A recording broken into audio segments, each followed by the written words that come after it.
What's up, guys? My name is Khan, and we're back today with more Scrap Mechanic, and today we're going to do something that I've gotten a lot of comments for, and that is to build a piston-powered tank. So I want to build a piston-powered tank frame. We're going to run two piston engines, one for the left, one for the right, and then we're going to have them set up and see if we can actually get a tank that can, do all the tank things. So the first thing I did is I built this in my spare time. So this is the inline 4, but I've actually set it up in such a way with the controllers with a 180-degree offset, which is kind of cool. But you can see here at 0, it's stalled out completely. If we press this one switch, it activates this one OR gate, which powers this controller, which rotates the timing wheel into a position, and we get 300 RPM in that direction. And then, of course, we can stop that. It goes back to a stalled position. And if we turn on the other OR gate, you can see it goes in the opposite direction, and we also get 301 RPM. So it's a perfectly balanced engine. It seems like the timing is correct. And I basically have two bearings here that control this timing wheel, one for each controller. And the reason why I did that with two separate controllers instead of one is now we can use this logic in a tank. When I build tanks in Scrap Mechanic, I usually use 4 buttons, and then I just have numbers 1, 2, 3, and 4 mapped to T, G, F, and H. So if I press T, G, F, H, you can see it actually cycles through those on my bar, and then that way, we can control the tank relatively easily rather than having to build a whole WS converter and all that stuff. So we can make it vanilla and it'll all work out. So this is, vanilla, it all works and it's wonderful. So we're gonna build a couple of these into a tank frame. That's basically what we have to do first is build the tank frame. So we need a gear assembly that connects all 4 wheels on either side. I'm gonna go with 4 wheels, and I think we're gonna go with these wheels that were in that challenge pack because they seem to work. These wheels are pretty small, but if we use, where the heck are they now? It's not actually a wheel, this thing. So apparently this works quite well as a wheel. That's what we had in that Piston Dragster challenge pack. So I'm gonna make a tank frame that works with those, and that'll just give us a little bit more ground clearance than, of course, if we're doing these. And we'll build a whole gearing assembly and see how that works. So the first thing we're gonna do is we're gonna get some pass-throughs. I, of course, have a pass-through. I'm just gonna build 4 of these, and we're gonna use these to mount the wheels correctly. And that'll be fine. And ideally, we should just be able to build half of this and then duplicate it, flip it, and then put a couple of piston engines on it and call it a day. If we put a wheel on this, then we should be able to have, okay, so the next one has to go essentially right. I think those aren't colliding. I'm pretty sure that extra little bit doesn't actually have a collision point. We could go one further just to be really safe. Yeah, let's go one further. So that's where we need to be. And then we connect the next pass through and repeat the process. Actually, we could probably just save this and then just duplicate that 4 times. All right, perfect, something like that. So now we've got 4 wheels with 4 pass-throughs. This is gonna be, it's gonna be a little big, but I feel like it'll have enough power. I mean, we got 4 piston engines. Now we need to connect all these up with a linear drive shaft. So we need to have a gear on each of these that then goes to like a fixed axle flippy setup. Ideally, what I need to do is build that through bearing setup where I attach a bearing to each of these, and then I put a through bearing attached to that, so that these can free spin, but the axle itself is still, yeah, that's what I need to do. Like this. Right, so now this axle will let this axle free spin, but then this axle will spin differently, and then we can mount this side to a frame, and everything is gonna be gravy, and then we should be able to have a frame on both sides. This is gonna work. This is actually gonna work quite well. Now I just have to somehow connect all the other ones in the same way, and I think we'll actually be fine. All right, so I think this is all going to work. Now we can connect all the drive shafts together, like so. And that way we're driving them all from one central point, like that, perfect. And then we gotta take these, and we're just gonna build this out a little bit so that the gears have some room to move, but this should be all fixed. And then we gotta attach this to that other chunk of concrete on the other side. And this is all what makes up the frame, essentially. This is gonna be a very, very wide tank assembly because we have to duplicate this and flip it, right? And theoretically, if we flip it, we should be good to go. Anyway, yeah, let's take this and let's just go up and over at one of these spots. Like, essentially, we can just do this. We can do it at every spot, but it doesn't matter. We can go like this. And that should be just perfect. And that keeps this frame attached all as one piece. Wonderful. And then theoretically, if we wanted to just test this, we should be able to just hook this up to a bearing, like so, attach that bearing to the frame, like that. And if we, whoops, if we take this off the lift and then we power that bearing with just an engine, that should actually move the whole assembly and it should spin it. Yeah, so it spins the drive shaft, so that's good. So now we can just put our gear teeth on. So as this rotates, we go like that, that, that, and that. There, and that's spinning a wheel, perfect. That, and that. That's spinning 2 wheels. Spinning 3 wheels. And there we go, we're spinning all 4 wheels. Look at that. Awesome. This is gonna work great. I can already feel it. It's gonna be great. But no, this is clean. These pass-throughs actually make this really, really nice because this is a pass-through here. So this is all nice and rigid. It's all really well attached. There we go, we're spinning. And yeah, it's got like a nice pass-through here. So this axle is really, really rigid compared to like both gears attached right at these 2 points with the bearings. So it shouldn't have any slip, which is good. And this is just a nice clean setup. It's a lot of pistons, but obviously they don't really do much. So there's 8 pistons, you know, just to do absolutely nothing. But anyway, first things first, I guess we have to flip this. We got to duplicate it and flip it. So let me save it. And then we got to flip it. So realistically, I just got to flip it. Wait, no, it's already flipped now, right? I guess I could flip it upside down and then it doesn't really matter. It's, oh wait, hold on a minute. No, it's not. Yeah, it needs to be upside down. There we go. We got to grab it there. Perfect. Now it's symmetrical, but opposite. Right? Yeah. So now we can take this and connect this up and go over like that, drop this down, and then connect this frame as well. And there we go. Everything's all, there we go. Touch that. Perfect. All right. So we should have 2 drive shafts in opposite directions, and we really just need to attach a piston engine absolutely anywhere along these shafts, and this is a tank frame. And theoretically, this all works because you can see the gears mesh on opposite sides. So on this side, they're meshing on the left, and on this side, they're meshing on the right, which means if we spin these 2 shafts in opposite direction, actually, it doesn't even matter because the piston engines are theoretically symmetrical. So it shouldn't matter, but this is good. This is symmetrical and opposite. It should be fine. Everything's gonna work great. I don't really know where to hook up. I guess probably somewhere here. We gotta have the piston engines almost go like vertically out because yeah, they pretty much have to go vertically. We need like a vertical gear and just have the piston engines mounted vertically, aiming down, and then we'll drive them from the front. I think that's the way to go. I should have put a gear on this first.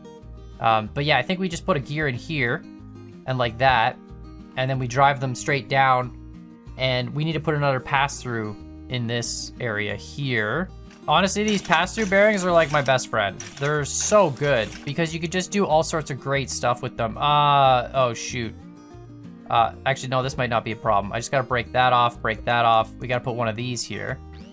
That's for our gear to mesh. Perfect. And then we can attach a bearing right on top of this and another one right on top of that. And that's for the vertical gear that meshes with that gear. Like this is it's so good. It's so good that you can put these connection points so close together. This is going to be a lot of meshing physics though. So I'm a little worried that Scrap Mechanic is just not going to enjoy it, but we don't have any suspensions. So we should actually be pretty good in terms of frame rate. Yeah. And then this part here, we can just attach this over to the frame like so with some blocks. There we go. Perfect.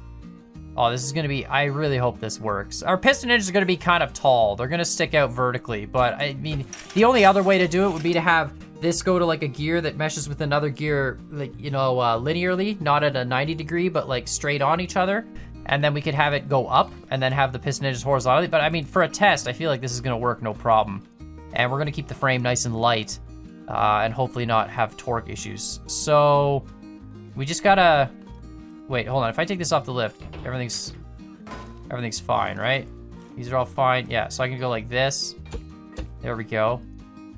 And then if we just spin, we can do a test here actually really quick, just to make sure this all works. There we go. And so we can put an engine here, let's say, and another one here. And if we hook this one up to this, and this one up to that, and we power this one. It does spin the gear, and we power this one, and it spins this gear. Right, they'd have to be opposite directions. All right, so there we go. We can go like... All right, it works. And if we flip one, now we're pivoting like a tank. Okay, there's a little bit of slip. You can feel. I mean, we're gonna use piston engines for this, so you know. And then we go like that. I mean, it's cool. It is really, really cool. So all we're doing is spinning this one gear, this one vertical gear, and it's translating power through everything else. I mean, you know, it's gonna work. All right, let's hook some piston edges up to this. Oh boy, this is gonna be exciting. Okay, so theoretically, I mean, we just gotta weld these guys on. I built these things with just a massive bar. They generate a lot of torque for some reason. Oh boy, it's already laggy with one of those. When I put it close to the frame, the game did not like it. So we're gonna break this just completely off. Yeah, these things generate so much torque. I had to put these massive side pontoon things, because as soon as you spawned them, like look, it's already freaking out trying to move somewhere. Anyway, and then we can just look at that. That's great.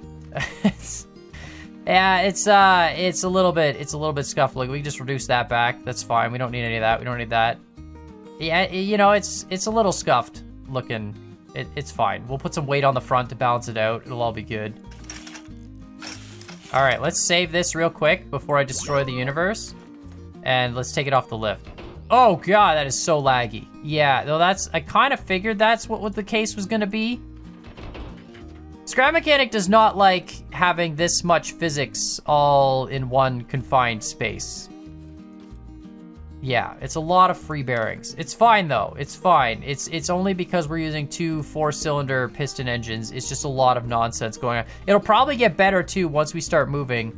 I also could reduce the physics settings down. It's not the worst. I mean, we're getting like 20 frames per second. It's just a little gross feeling.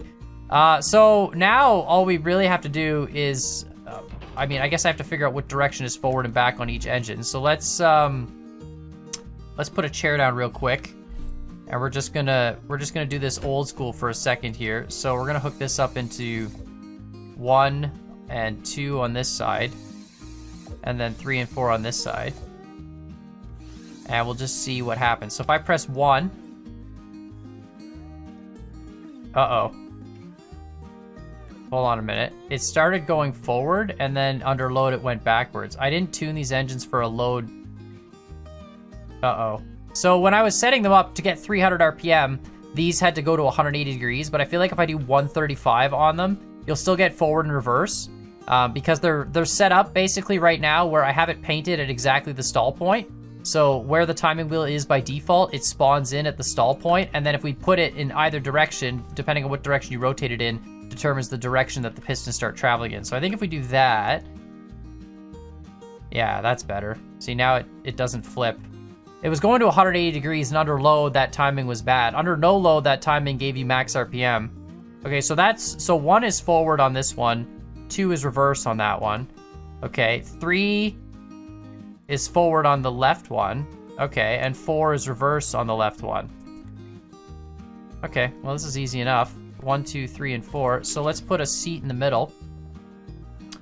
And I'm gonna wire this up the way I would a normal tank drive setup. So we're gonna do 4 buttons. Like that.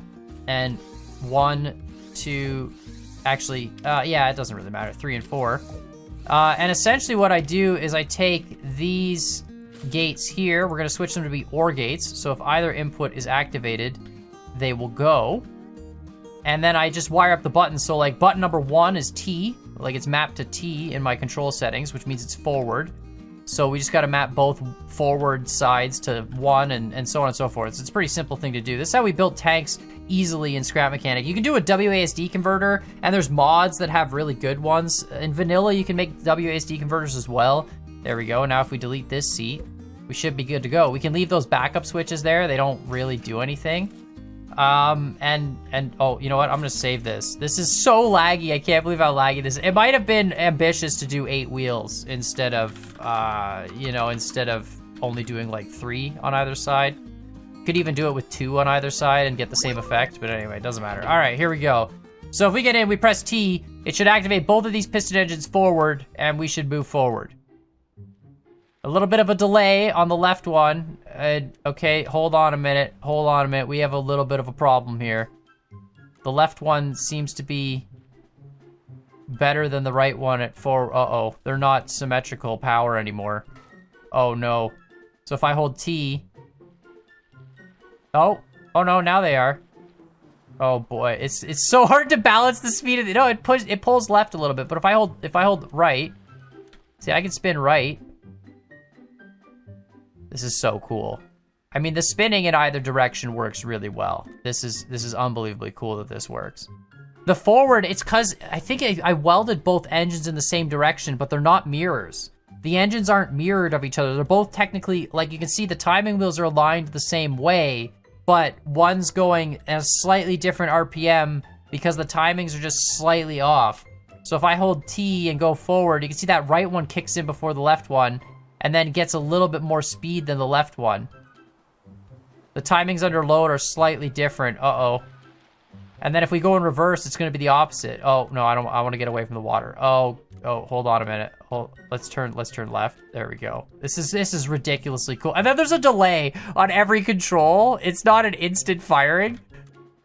Hold on a minute. Okay, let's turn. Oh, I got it. Yeah, I need to make mirrored engines, not symmetrical ones. I mean, this is a pretty good first attempt, I will say, but I think I need to make smaller engines, like little 3s or 2s even. Something that's a little less complicated, and I need to make mirrored versions of them so they're identical when you go. Because right now, basically, I'll pull left a little bit, and then I just have to correct for it. Because that right one is getting slightly better RPM under load. But if I hold right, it actually kind of shuts that right one off while we're driving. So I can hold, you know, T to go forward and hold right at the same time. How does this do with obstacles? It doesn't even care. This is cool. This is wicked cool. I definitely need to make improvements for the next one. These are some ridiculously good wheels though too. Yeah, like look at that. Just powers right over everything. Doesn't even care. I can't believe this works. We're driving an entire tank system. Like in survival, if we could make a less laggy version of this, this would be dominant in survival.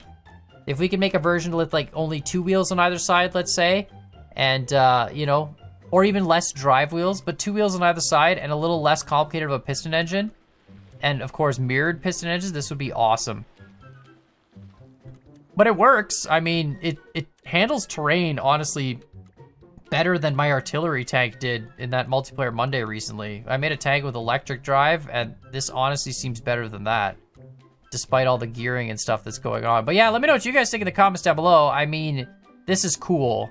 It needs some improvement. I can, you know, there's definitely some improvements to be had, but overall, it's not bad.